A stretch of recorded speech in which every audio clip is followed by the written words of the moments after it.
I'm going to record on the cloud. All right, we're starting.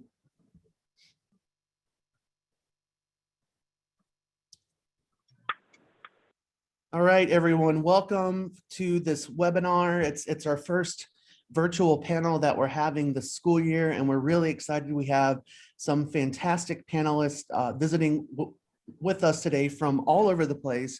And I just wanted to briefly introduce what these programs are and why we wanted to have this panel so early in the semester and have it on this topic. So for most jobs in commerce sport management, you're probably going to be applying closer to graduation. So about 30 to 45 days before you want to start. So April, May, June area. Whereas some of the folks in the business school, and some of you might have friends that are in the business school, they start applying now and they'll be interviewing in November and they freak everybody else out, but they have a much earlier timeline generally than common sport management do. But there are some exceptions to that. And one of those exceptions are these types of, they might be called a rotational program or a leadership development program. They might be called a fellowship, but these are full-time paid opportunities that you might be applying to early. Some might be in the fall, some might be in January or February. So I just wanted to make all of you aware of these and then introduce you to some of the different types through our alumni. So that's going to be the focus today. And what I'm going to do is I've got some questions here. I'm just going to briefly introduce our panelists, and I'll start with our most recent alum and then have them talk about their programs, and then we'll ask questions. So, per usual, just keep yourself on mute. We really do want to hear your questions, so please feel free to ask your questions in the chat, and then we'll get to them closer, or probably in about 30 minutes or so. And this panel will take about 45 to 55 minutes. All right, so I'm going to introduce everyone, and like I said, I'll start with our most recent graduate, who is Josh Blank. So just graduated in 2020, and he is in the junior rotational program with the NFL. So welcome, Josh. Thanks again for being here. Next, we have Gardy Swingby, who graduated in 2018 from our Masters in Interactive Media program. And he's an edit apprentice with sports for Warner Media. But I think you started when it was still Turner, right? Yeah, okay, great. Next, we have a 28 grad, Kate Bronstein, who did this type of program for LinkedIn, but is currently an account executive at LinkedIn. And then Grace Allering, I think I said that right, Grace? Great, okay, good. Who started with the Ketchum Fellowship, I think, postgraduate fellowship, and now she's an account supervisor with Ketchum. So we have a lot of nice industries here and a lot of really great organizations. So what I'm gonna do is just go ahead and just ask a question, and Kate, let's actually start with you, is just tell us a little bit about this program that you did with LinkedIn. And I think it was a rotational program, right? Yes. So I started in 2018, October, in LinkedIn's business leadership program. So we call it BLP for short. And essentially it's a rotational program, kind of to start to like launch your career, so to speak, in whatever area you're most interested in. So it's 18 months long. I would argue almost that it's like two smaller rotations that are roughly 3 months each. And then you move into more of like the full-time role, though it is a full-time the entire time you're there. So you're in more of that full-time role after those two smaller rotations for around like 12 to 18 months. But you'll see on the website that it's like an 18-month rotational program. When I was applying and when I started, there was only one route to go down, which was like the sales route. I was a StratCom major, so I expected to kind of be doing more of a like traditional communications job. But this opportunity, I kind of happened upon it and decided to go down the sales route. But now there are 4 different areas that you can go into. So there is still the staff, software, service, sales route. There's a non-quota route you can go, which is likely customer success. So you're more so working with customers on a day-to-day basis, non-quota carrying. There is a media sales role. So you're more interested on like the digital marketing side of things, that kind of thing. And then there's also a sales analytics route if you do like the data, the numbers, sales ops, that sort of thing. But from my experience, I went the sales route because that's what there was at the time. We did 2 rotations, about 3 months each. The first one was customer support. So I was actually, the objective of that is to kind of understand the product, start working with customers, to kind of start building, having those communication skills. So I was actually answering cases, solving problems, so to speak.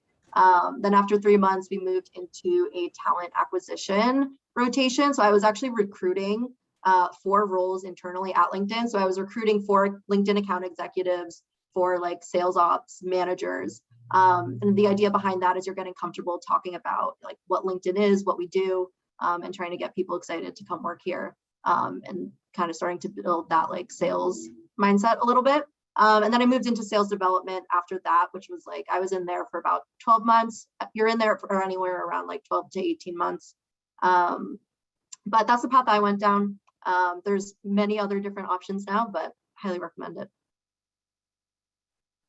Thanks. And why did you decide to do a program like this versus just a more traditional, here's your first job, it's an entry-level role at, XY company? So it's kind of funny that you mentioned how like comm students usually don't start applying till later in the year, but like business students start applying sooner. Senior year, I was just getting like very anxious about finding a job. So I was on like I forget, like the Elon Job Network, like every single day looking at jobs like in the fall. So I actually had a professional sales minor that I added like my junior year, but like wasn't really sure that I was going to go that route. So I was also looking at like sales type things as well, and like that had more opportunities that were coming up sooner, obviously, the more comm focused roles. So I started applying to those just like in the interest of like securing a job sooner. And I went through the interviews, it ended up working out. But what I really like about it, what I would encourage you all to think about, is like through these kinds of programs, a lot of times they offer a lot of sort of professional development. They're investing in you through these rotational programs to help you build a skill set that'll make you successful long term. It's not always the most like rigorous necessarily for the first 6 months, but I honestly really like that. Like it was a great way to build a network within the company, and kind of kickstart my career and move up quicker as well. So even though like you're not necessarily like 100% sold by like the job description up front, like I encourage you guys to apply to like all sorts of different jobs, just to like see what's out there and practice interviewing. Great. Thank you, Kate. Gardy, will you tell us about your program and how that was set up and how that's been for you? Yes. Hello, everyone. My name is Gardy again. I started out as a T3 with Warner Media Studios. Warner Media, it's like a media powerhouse, so many brands that are pretty prominent, like TBS, TNT, Cartoon Network, HBO Max. And so I was looking just to continue my path as an editor. And the T3 program is definitely a solid path for that.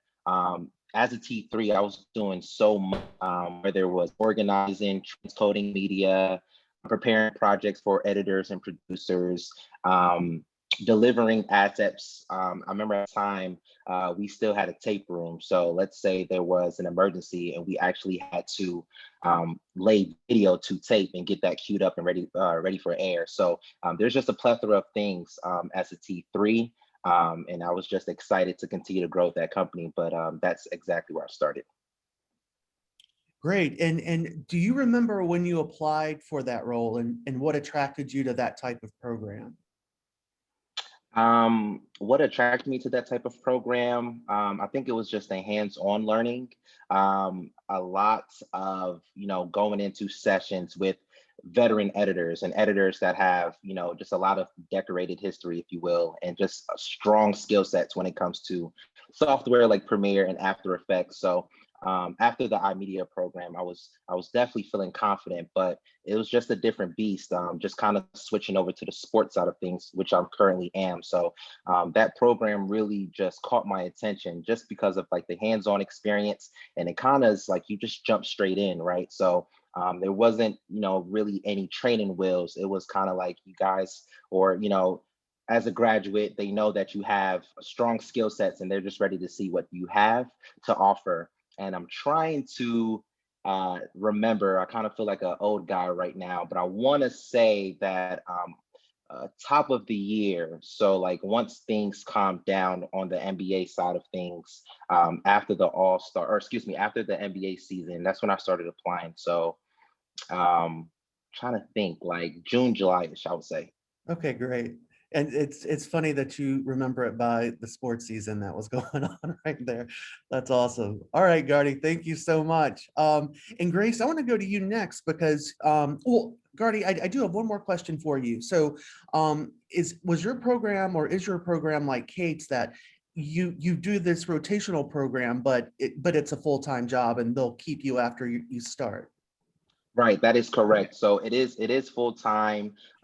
It's pretty much like a cycle. So it's pretty hands on. Same to what Kate was saying. You have opportunities to work with brands like TBS, Cartoon Network. So there is a strong difference between entertainment and sports. I decided to go on a sports path, but a lot of team members decided to go on the entertainment side, and they rotate and do similar things just like myself. Okay, great. Thank you, Gardy. I appreciate that. All right, Grace. So you did a fellowship. So tell us about the Ketchum Fellowship Program. And I'm going to ask you about the application piece too, because that's something that I have a lot of discussions with students about. Yes. Yeah, it's funny because I totally identify with what you said about all my friends in the business school had their jobs even before we got back to campus senior year. And I just remember thinking, like I'm way behind. But the reality is the communications industry is just on such a different timeline. So no one has any reason to be freaking out right now. So I started as a Ketchum Fellow. I moved to Chicago about a week after I graduated from Elon. And I loved the fellowship program because at a big agency like Ketchum, you get to dip your toes into a whole bunch of different aspects of PR and communications. So I was exposed to like our research branch and our graphic design and digital branch and our crisis and issues branch and our account management. So I really got to see all of the different parts of PR and then hone in on to what I really wanted to do. Safe to say I loved it because it's been almost 5 years since I graduated and I'm still there. And I found a lot of opportunities for growth and to work on big clients that I love, and that people grow up with. I work on a lot of different food brands, which is a lot of fun. As far as the application process, so the applications open in early January. And as a first step, you just kind of like fill in some informational things about yourself. You upload your resume. And then if you make it past that first threshold, then you're invited to play an online game. And the reason why Ketchum does that is to kind of like give people a chance to prove themselves outside of just their resumes. So you're given two different like mock strategies to write up a very short communications like launch or announcement about.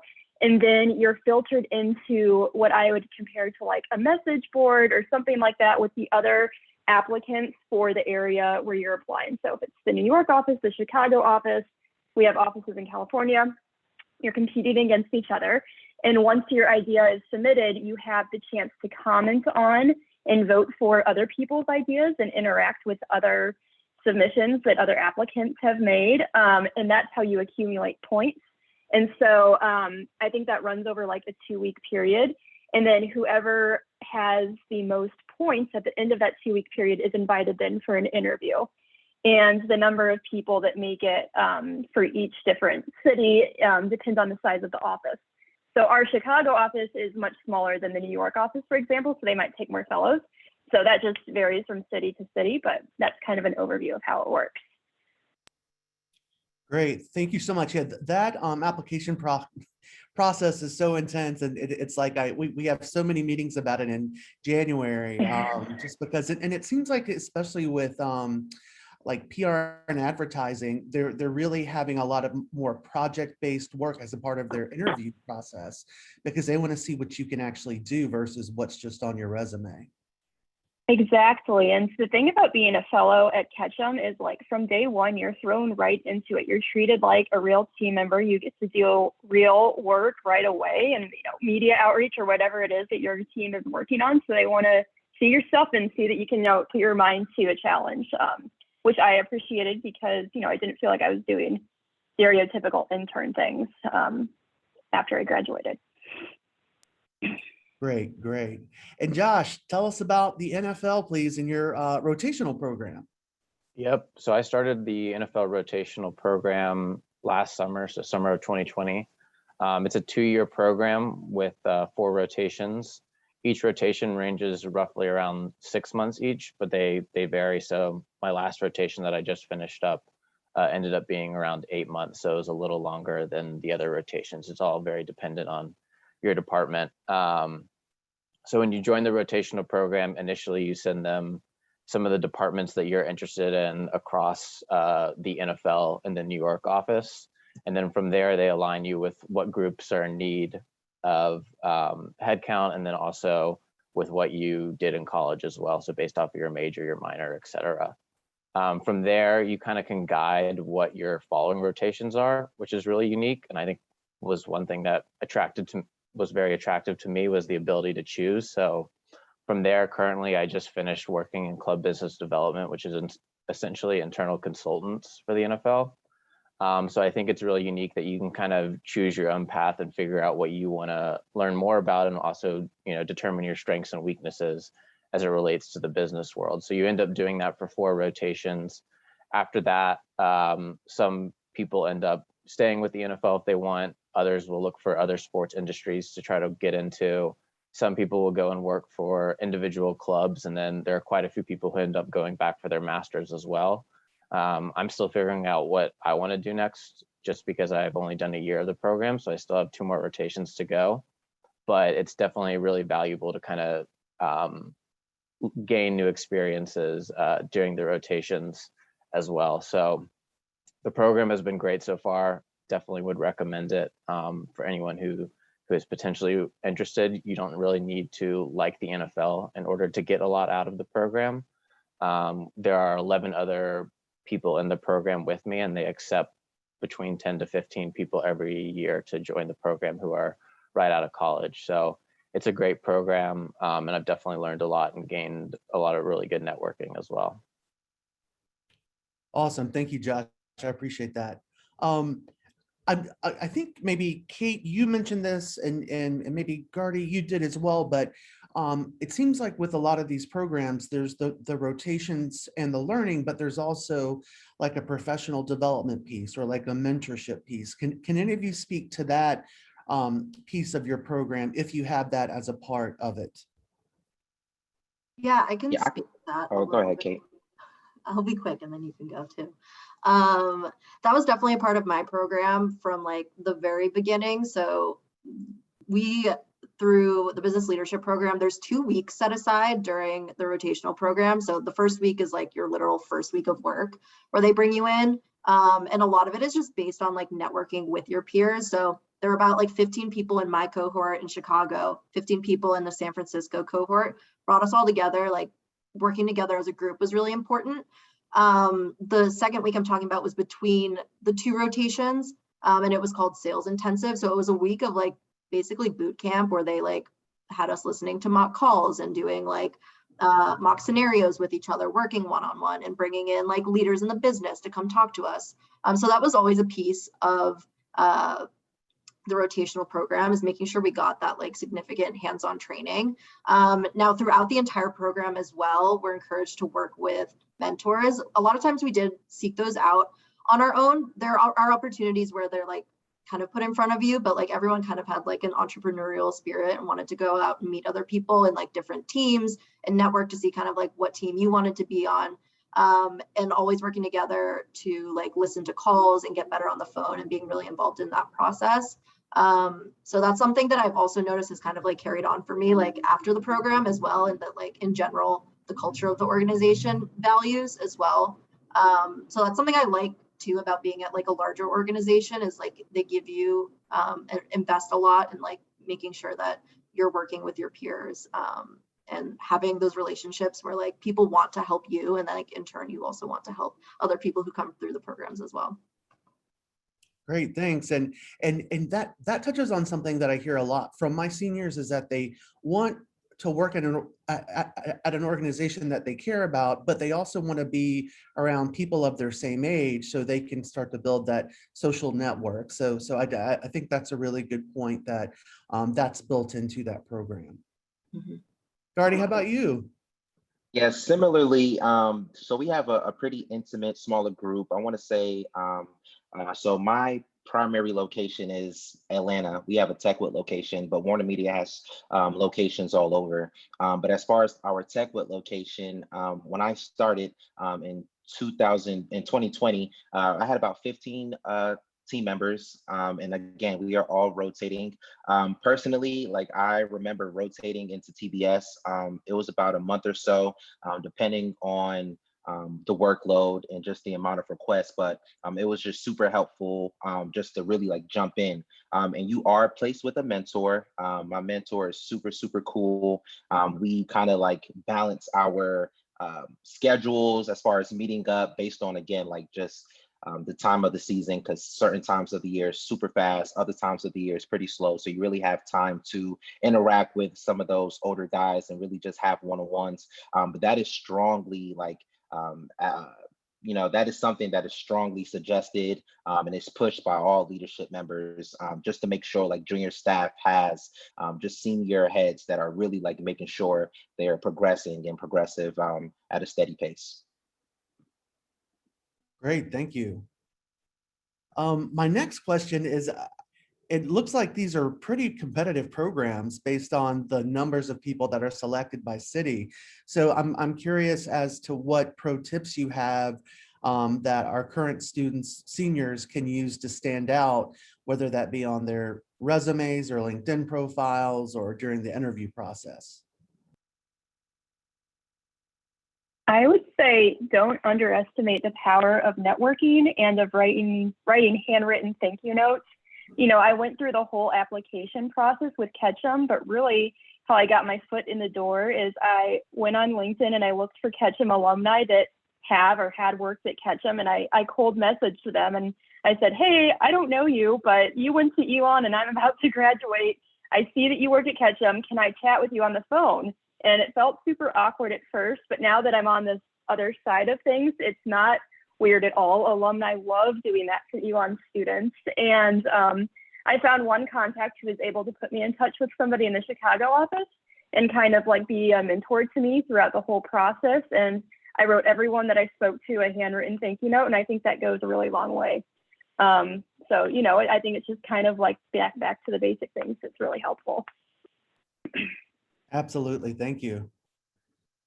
I 100% echo what Grace said. That's also how I got my job. I was like on the Elon Job Network, perusing, saw a business leadership program, LinkedIn. I was like, that sounds really cool. I found out who posted it because I think alumni like share the opportunities with the school.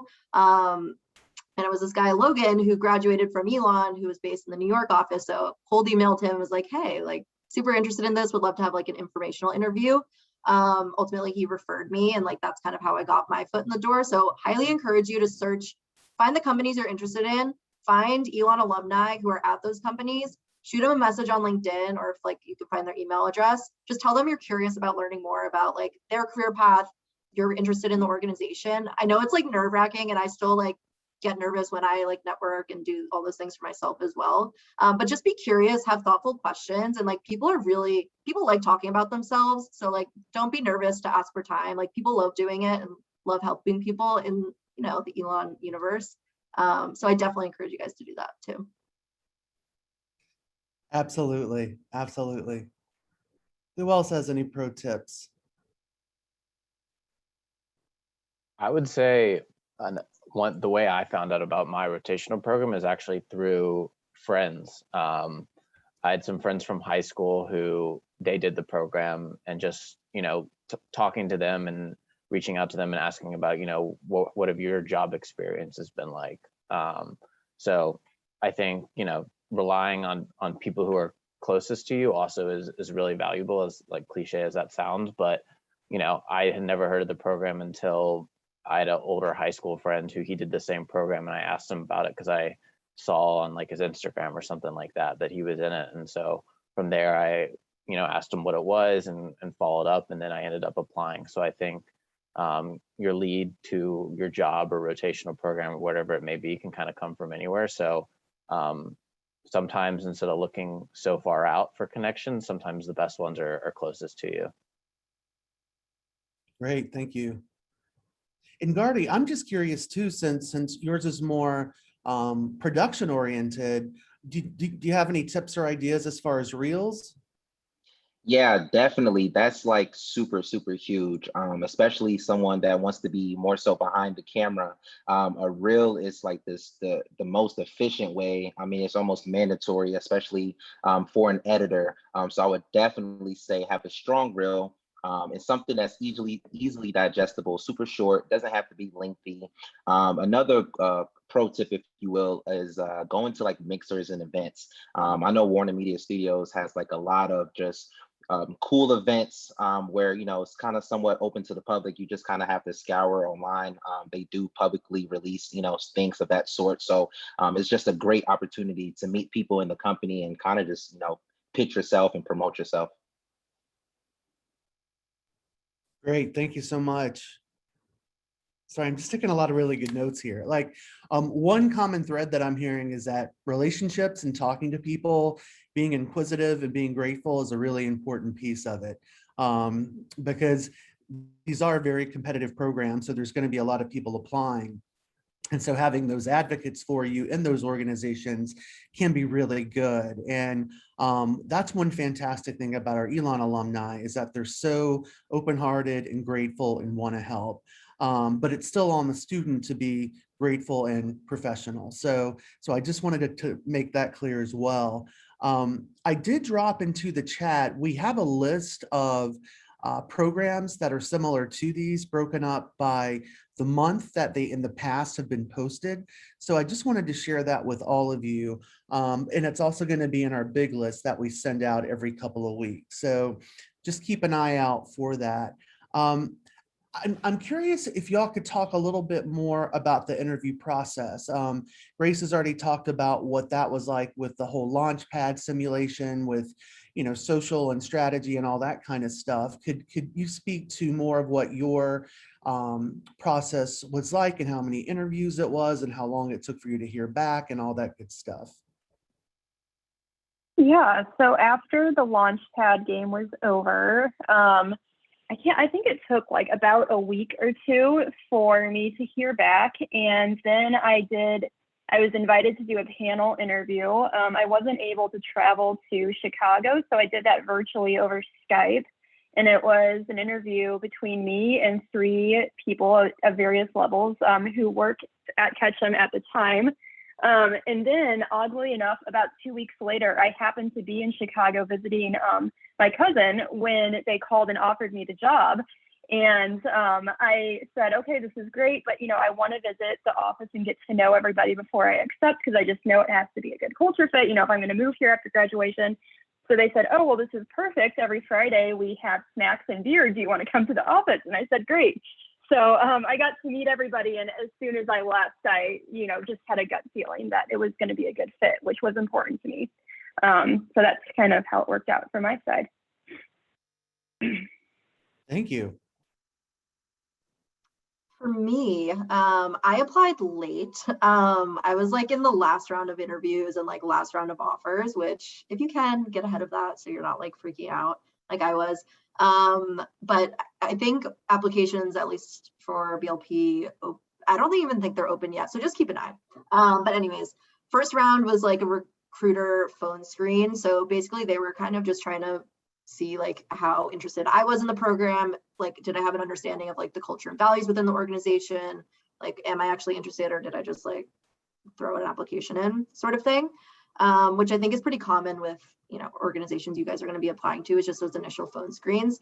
Once I got past that round, it was probably a couple weeks between.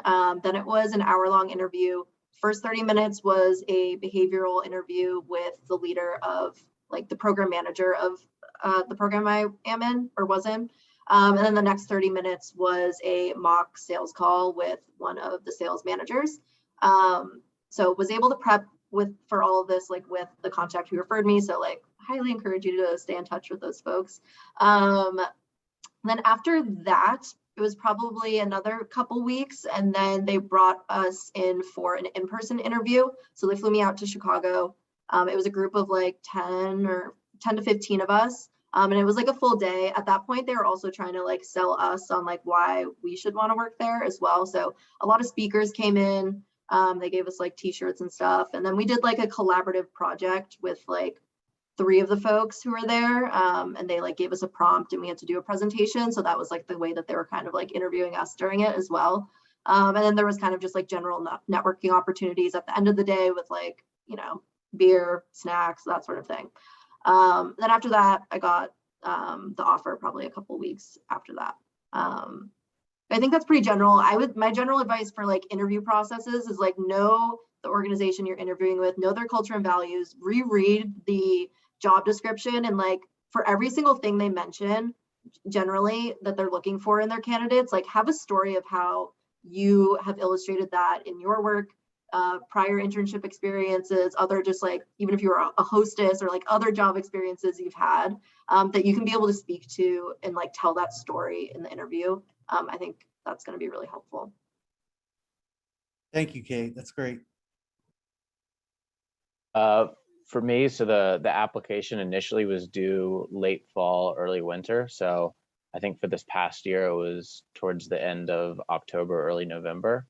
And so after you submit your application and your recommendations, you then go through a hire view, which if you're not familiar with that, you basically just do an interview, but you're just talking to a computer. So it's definitely a little weird and awkward for sure. Something that I definitely practiced a few times before doing. So after you do your hire view, and if you move on to the next round, then you actually interview with someone face-to-face, just over Zoom or Skype or whatever technology you want to use.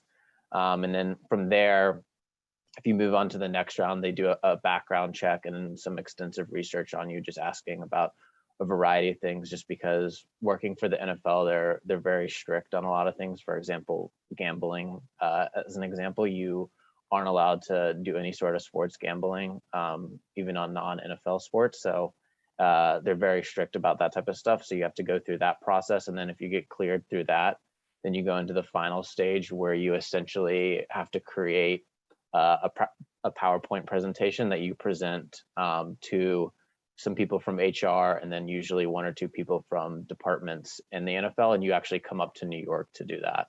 And so that is usually something centered around a question that they give you prior, and so that you get a few months to do some research and pull everything together. But it could be questions such as, I know one of the questions this year was, how would you increase female viewership for the NFL? Or can you create a new tentpole event for the NFL to drive fan engagement outside of like the normal draft and Super Bowl and things like that? So usually there are a variety of questions, could be relating to DEI or fan engagement, etc. And so it really depends on what you get, but they give you usually a few options as well.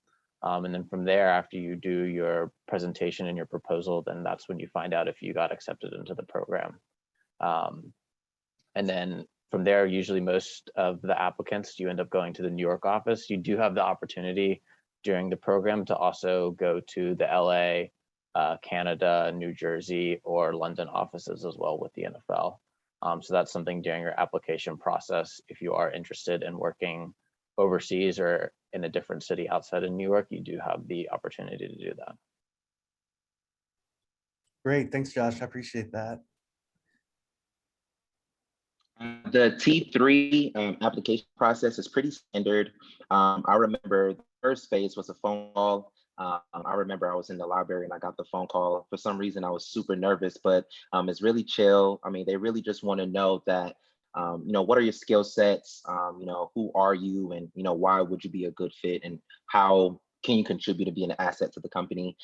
So that was cool. Knocked that out. The second phase was an in-person interview. And I actually met the hiring manager and met her manager, who's part of the leadership team. So that could be pretty intimidating, but again, not really. Like, they just want to just, put a face with the name and continue to hear your story. The third phase is kind of where like you kind of put your, you showcase your ability. And so like the last phase was, go back home, Gardy, and put together a 60-second demo reel and send it to us. And obviously you want to do that as soon as possible. So those are 3 phases. Obviously, due to COVID, we're in a hybrid space. So there's a lot of remote interviews taking place. So probably not the in-person, but definitely speaking to people virtually. Awesome. Thank you. Yeah, I think it's so important for folks to understand what the process is like, and that it's not just a phone interview and then an in-person interview and then you get the job. It's, it's making like a small video or a presentation, or, doing some type of module type thing that's simulating social media, or a sales call, like a mock sales call. So I think that's really important for folks to think about. And Josh, I appreciate that you brought up HireVue, because since COVID, that's just been used by so many organizations, just because it's so easy for them just to send a link. They can get the answers that they want and then shoot it all over the world. So it saves them a lot of time and money. So we're seeing a whole lot of that, a big increase in that across all industries. Cool. So I wanted to let our students that are participating know that if you wanted to ask any questions, please feel free to put them in the chat and we can ask them. So feel free to go ahead and do that. I've got a couple more questions on my list as well, and one that I think is always interesting, just for me to hear, and I think students to hear too, is when you think about the work that you're doing, what class or classes really help prepare you the most to be successful in the roles that you're in, or even helped you be successful as a part of the interview process?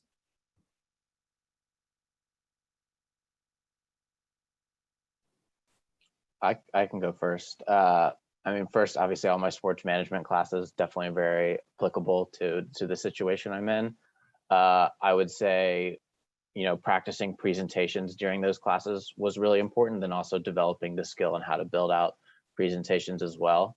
That's a thing that at the NFL they do a ton of, is constantly presenting to clubs and other stakeholders within the league. So having the ability to present, but also create presentations is something that I think is really valuable as you're looking to apply into programs. And then secondly, I would say like accounting and econ were really big, because Excel is such a huge thing here. And I would say that learning Excel and becoming, proficient in it, being able to do a variety of different formulas and create a bunch of different models is really important. And I think it's growing and growing.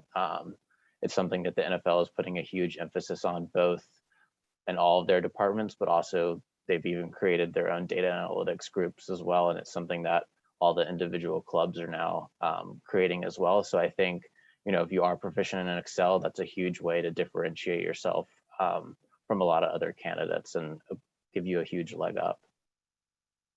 Awesome. Thank you. Yeah. We hear that from a lot of our interns as well. When they come back from their summer internships, they're like, I was using Excel every single day. And it goes across industry. So thank you for bringing that skill up. Who else? For me, obviously from the sales lens, the classes I had to take for my minor were very helpful. I obviously don't remember like every single little thing that I learned, but there was an element to it that was like making us do like mock sales calls. I think we had to sell like chicken quinoa burgers or something like that in the like scary sales mock rooms in KOVC. So that was very helpful, just to like, I wasn't any good at it. And if I listened to the call back, it was probably terrible, but like it pushed me out of my comfort zone and made me practice like preparing for something like that, and like feeling comfortable doing that sort of speaking, even though it felt like very weird. The other class that I found really helpful was my public speaking class, which I believe is probably required for most of you in the comm school. I don't know. I found it really valuable. I still remember I took it with, I think, Sharon Eisner. She was great. But like just feeling comfortable standing up in front of people and like remaining calm. Like I don't even remember a single speech that I gave, like what it was actually on, but just like standing up there and like speaking slowly, breathing so I don't get like all worked up and super nervous. Like that was really helpful because I think across all of the different fields you go into, public speaking is always going to be a part of it. Giving presentations, whether you're talking to customers, giving presentations internally, cross-functionally, keeping your cool and like being able to deliver things smoothly and effectively is going to be important. Thank you. Yeah, I would say, so from a class perspective, it was actually just the introductory public relations class I took with Dr. Gaither.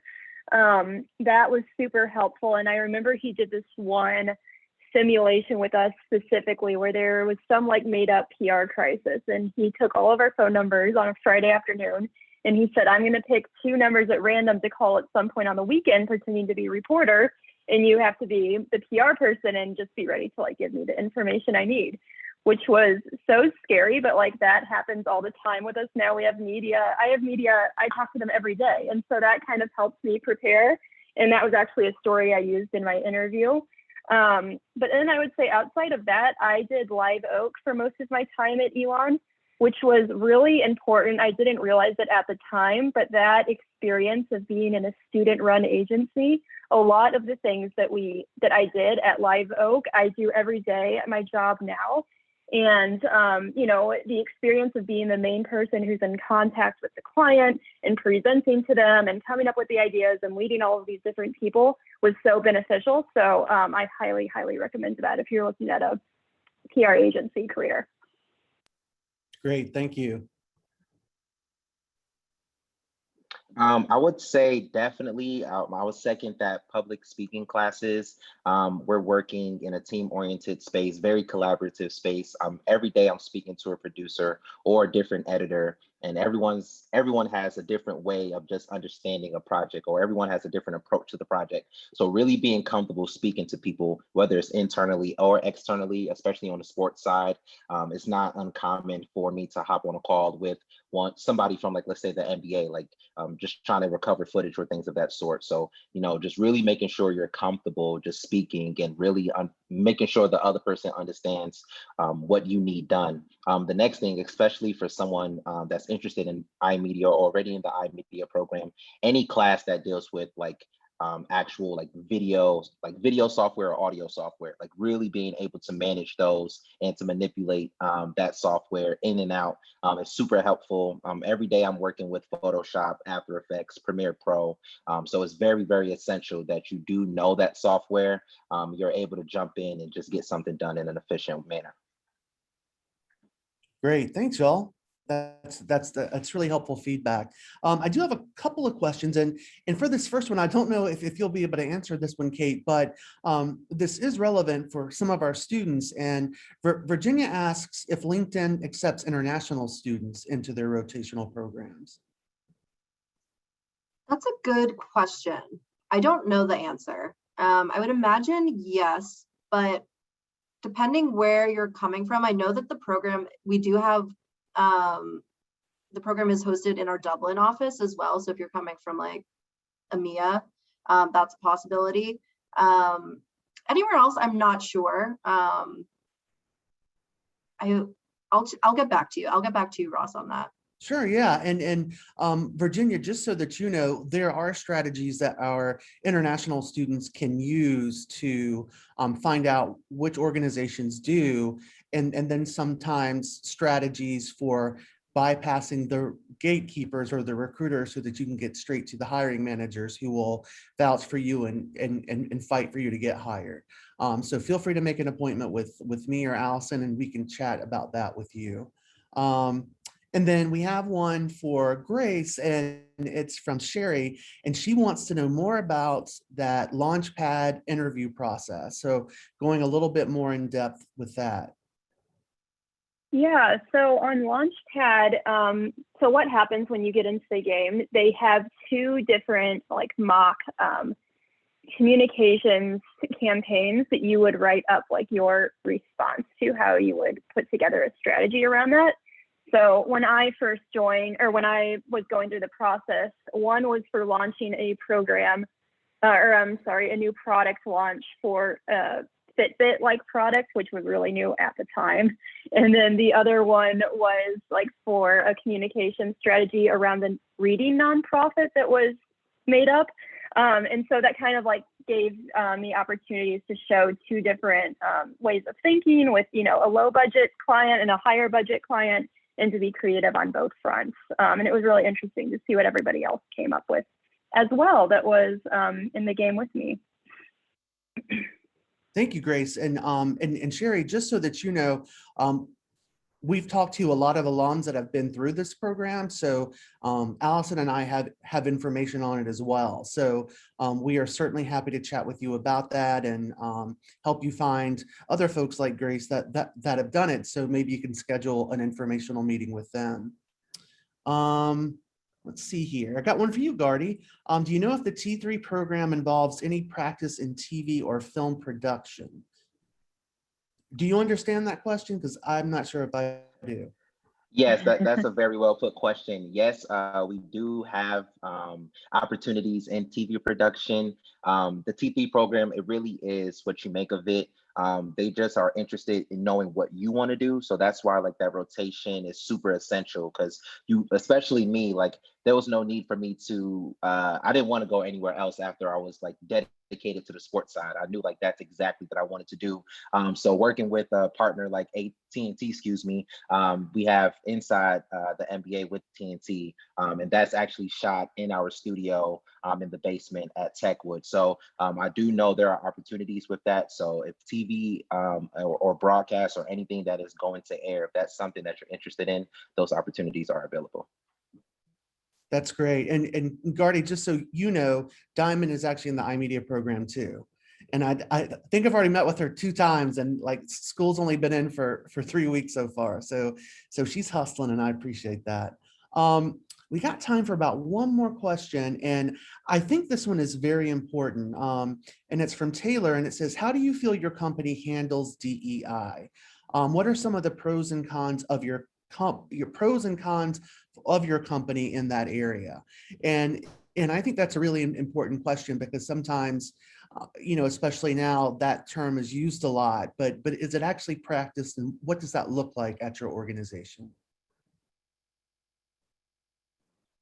Yeah, I can speak to that a little. And by the way, I messaged one of the program managers, and international students are able to apply, but in North America, we can't sponsor visas. In Dublin, sometimes we're able to, depending on the language. So Nice, thanks, answer Kate. that question. But DE&I, that's something that's really important to LinkedIn. And I think there's kind of 2 areas that are important in that. One is diversity in recruiting and hiring and making sure we're bringing on diverse talent. And then also educating those who are already within the organization, and making sure we're having more inclusive conversations and creating inclusive spaces. And I think this is something we're doing a really great job of. Obviously not perfect. There's obviously always opportunities or areas to grow. But there's a lot of ways that I personally have been getting involved with diversity and inclusion at LinkedIn. We have I forget what we call them, like allyship circles, where I get together with like 15 or so people from across the organization, different roles, different ages, genders, race, and we have conversations. We're educated. They're like slides, so there's leaders who are leading these conversations and trying to educate us on things, and then we have open conversations with each other to kind of unpack things and, you know, discuss. So there's a lot of different ways to get involved with that within the organization, and in general, that's the norm to be having and discussing this as well. Thanks, Kate. I think recently at the NFL, it's definitely been something very strong that they've been pushing, both with the individual clubs. I know they're trying to require every single club to have a DEI program specifically within each team. And then from a league level, both in the hiring in terms of how they do interviewing, and then also with how they do promotions as well. It's something that they're ensuring that everyone gets interviewed properly, and that they do interview people from a variety of backgrounds. I definitely think that it's something that the NFL needs to work on. A lot of people who work for the NFL have been here for a very long time, and so unfortunately, you don't always get new faces in. And so I think that's something that they're going to continue to work on. And they will put their hand up and definitely admit they're not perfect at it, but it's something that they're going to continue to try to build. And even during my 1 year here, I think you've seen a lot of that throughout. And whether it be, at the entry level position, they've done a lot of partnering with HBCUs recently to do a lot of mentorship programs and getting kids in both for summer internships, but also for like the rotational program. I think every year at minimum, they're going to start accepting 2 kids from HBCU schools as well, to kind of create that sense of diversity. So it's definitely something that they're trying to work on and get better at, but that they can always get better at, and they recognize that as well.